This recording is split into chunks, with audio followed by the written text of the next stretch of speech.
मैं आपको 3-4 छोटी छोटी कहानियाँ सुना रहा हूँ। ये सारी कहानियाँ सच्ची हैं, 1-1% सच्ची हैं, पर मैं किसी का नाम नहीं लूँगा। जिनकी कहानी है उनका नाम नहीं लूँगा, उनकी प्राइवेसी का मामला है। पर हाँ, सच्ची कहानियाँ हैं।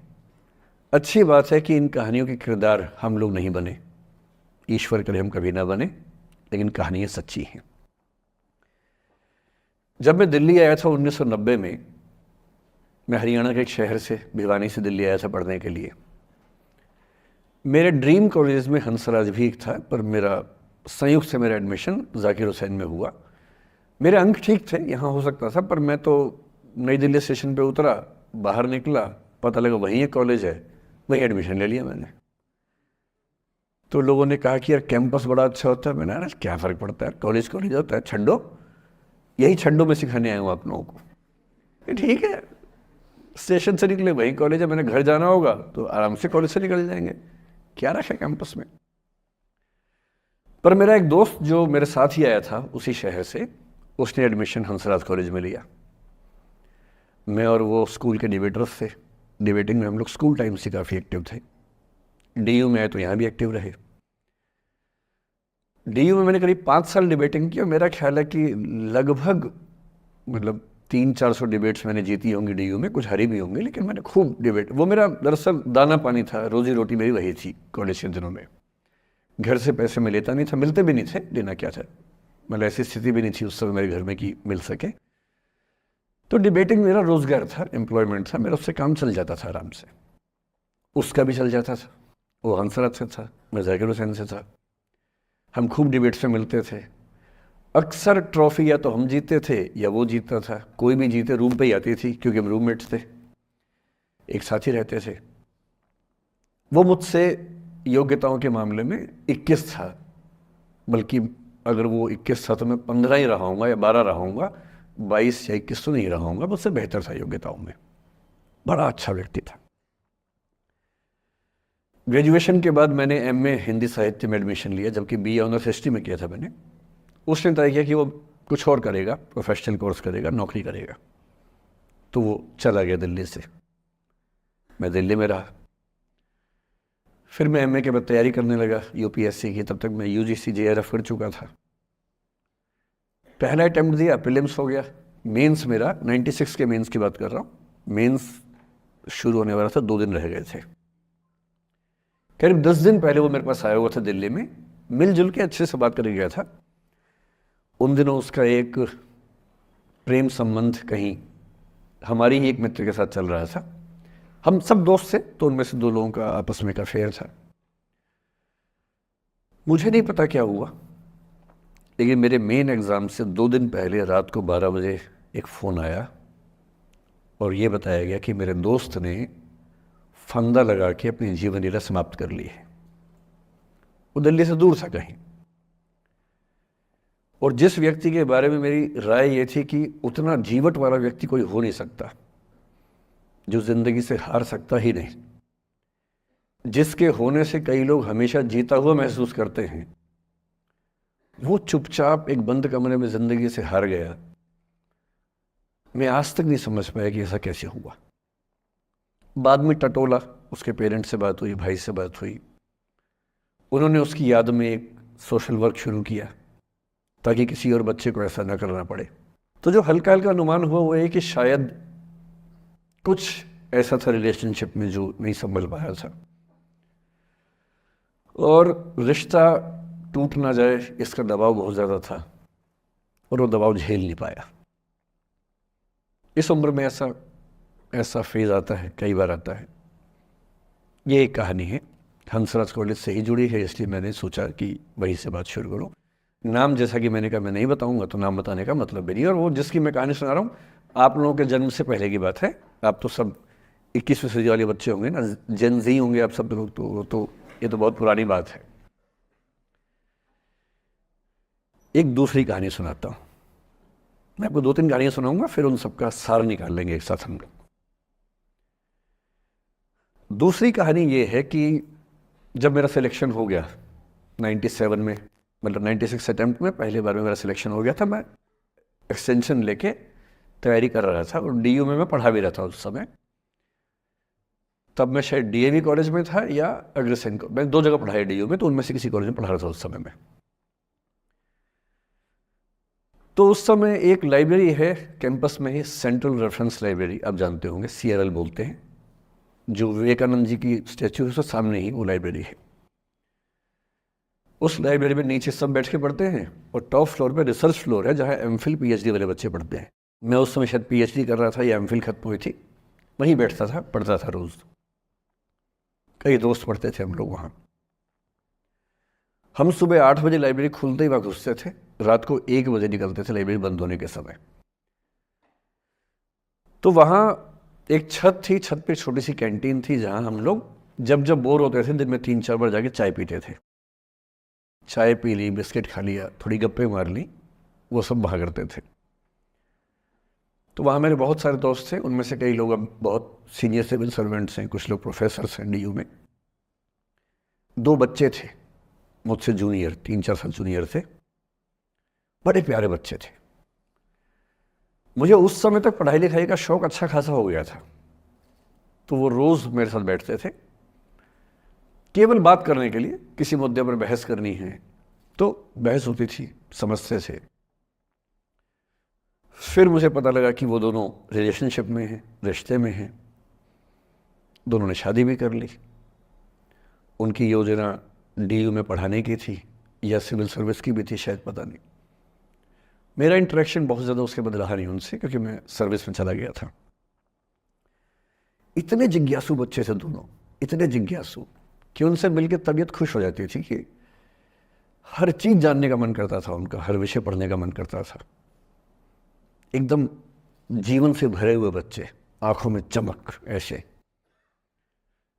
फिर दोनों की शादी हुई तो मैं शादी में जा नहीं पाया, क्योंकि मेरा रिश्ता सिर्फ लाइब्रेरी में 1 घंटा गप मारने वाला था, उससे ज़्यादा था नहीं रिश्ता उनके साथ। फिर सुनता रहता था कि मैं सब बढ़िया चल रहे, पढ़ाई कर रहे हैं, तैयारी कर रहे हैं। इंटरकास्ट मैरिज की उन लोगों ने, खूब हंगामा हुआ, दोनों घर में तलवारें खिंच गई, किसी तरह से तलवारें संभाली गई, मैनेज हुआ, दोनों साथ रहने लगे। और फिर 3-4 साल के बाद एक दिन मैंने खबर सुनी कि उस बच्ची ने फंदा लगा के जीवन लीला समाप्त कर ली। ये बात भी दिल्ली विश्वविद्यालय की, ये उस दौर के सब लोग इस कहानी को जानते हैं। मेरे ख्याल से दोनों कहानी आपके प्रिंसिपल मैडम जानती होंगी, नहीं ध्यान कर पाएंगे तो मैं उनको जैसे नाम बोलूँगा अकेले में वो तुरंत समझ जाएंगे मैं किसकी बात कर रहा हूँ। मैं आज तक नहीं समझ पाया कि ऐसा क्या हुआ होगा।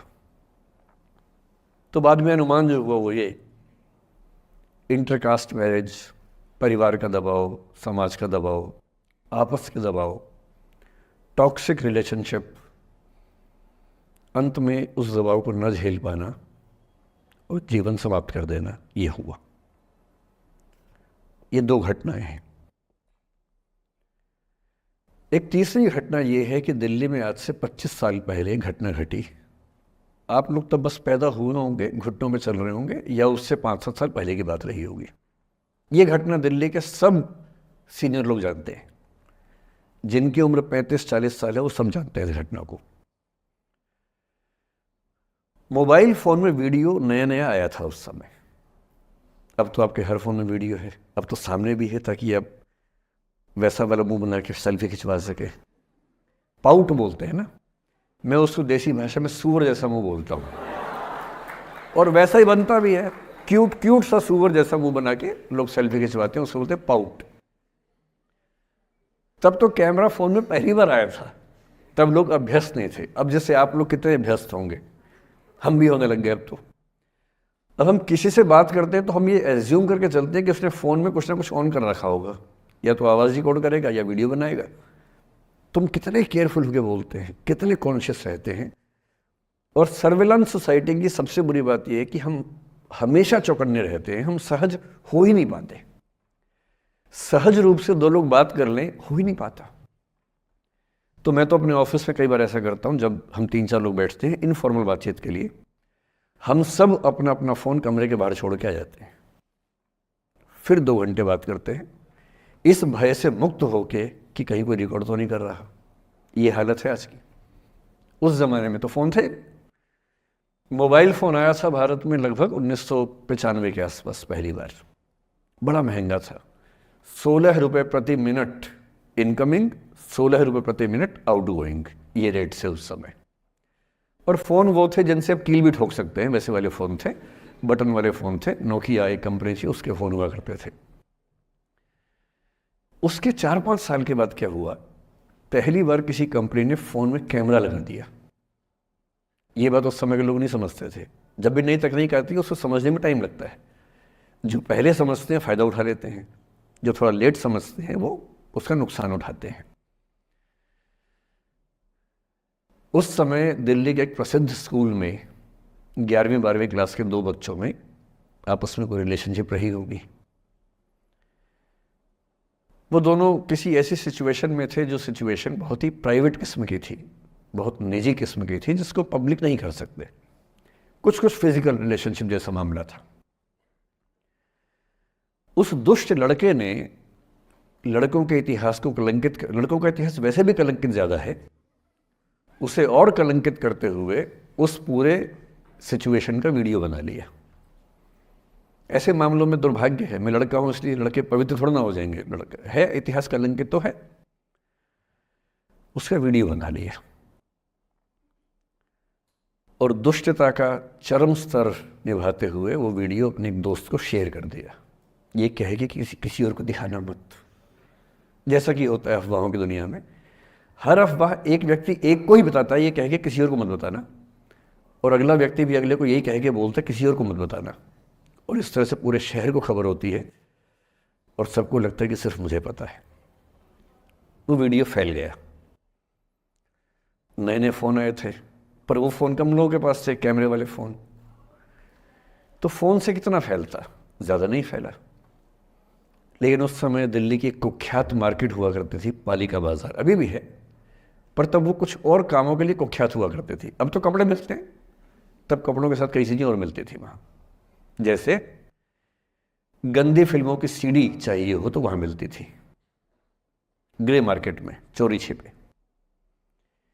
इस वीडियो को सीडी में कन्वर्ट करके लोगों ने वहाँ से खरीदा, लाखों करोड़ों की संख्या में। नए नए टेलीविज़न चैनल प्राइवेट आए थे, और प्राइवेट टीवी चैनल को खबरों की भूख इतनी होती है कि वो खबर के लिए जान दे सकता है और जान ले भी सकता है किसी की। 24 घंटे इस खबर पे, इस चीज़ पर खबरें चल रही थी सारे चैनल्स में कि ये वो लड़का है जिसने ऐसा किया, ये वो लड़की है, ये वो स्कूल है, इस स्कूल की प्रिंसिपल से बात करेंगे, इससे बात करेंगे।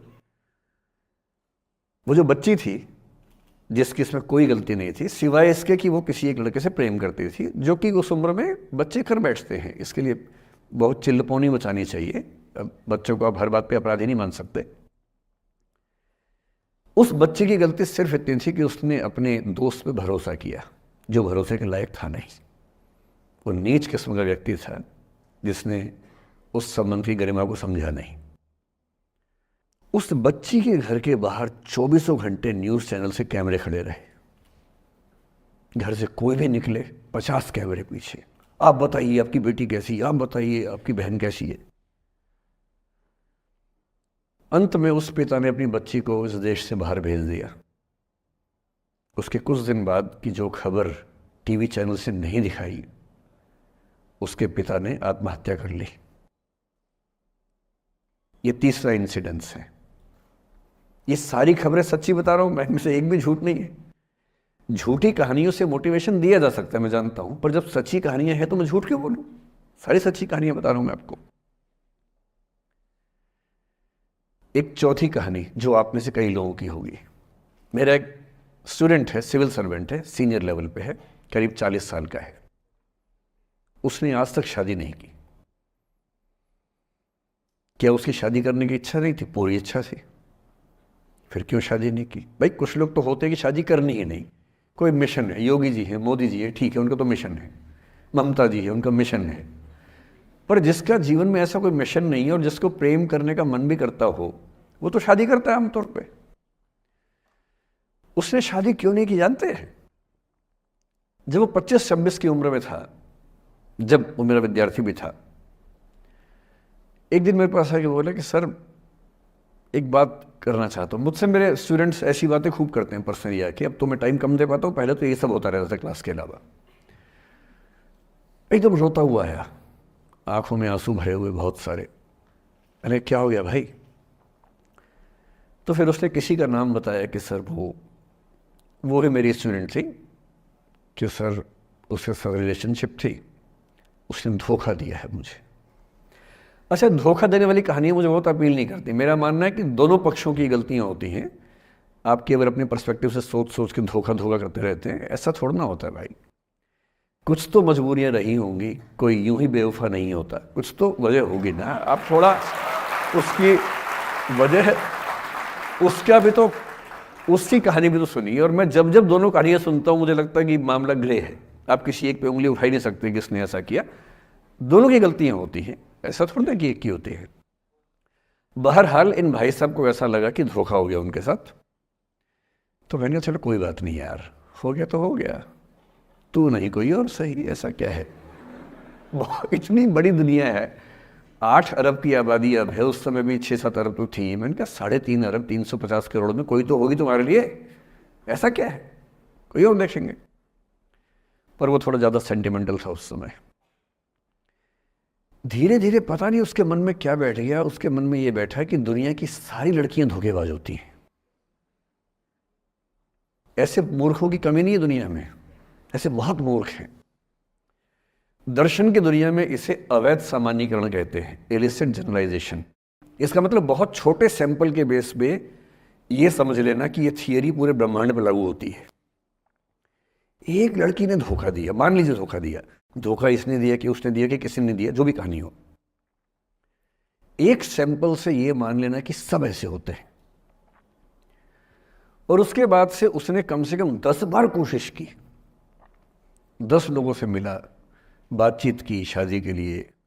डेटिंग तो क्या करेगा 40 की उम्र में, लेकिन हाँ बातचीत करके देखा कि शायद रुचियाँ मिल जाएं, स्वभाव मिल जाए तो शादी के बारे में सोचें। हर बार 3-4-5 मीटिंग के बाद वापस हट जाता है। अब तो मैंने पूछना बंद कर दिया है। जब तक मैं पूछता था बोलता था कि सर 3-4 मीटिंग के बाद लगता है कि ये भी वैसी ही है। मैंने कहा भूल जाओ भाई, उससे भूल जाओ, बात खत्म हो गई। उसके बच्चे घूम रहे हैं आजकल स्कूल में, अब तुम कम से कम शादी तो कर लो। वो भाई साहब आज तक अकेले हैं और अब तो बाज़ार में मूल्य भी कम हो गया उनका, अब विकल्प भी ज़्यादा नहीं मिलते हैं। अब जो विकल्प मिल रहे हैं वहाँ उसकी रुचि और कम हो गई है।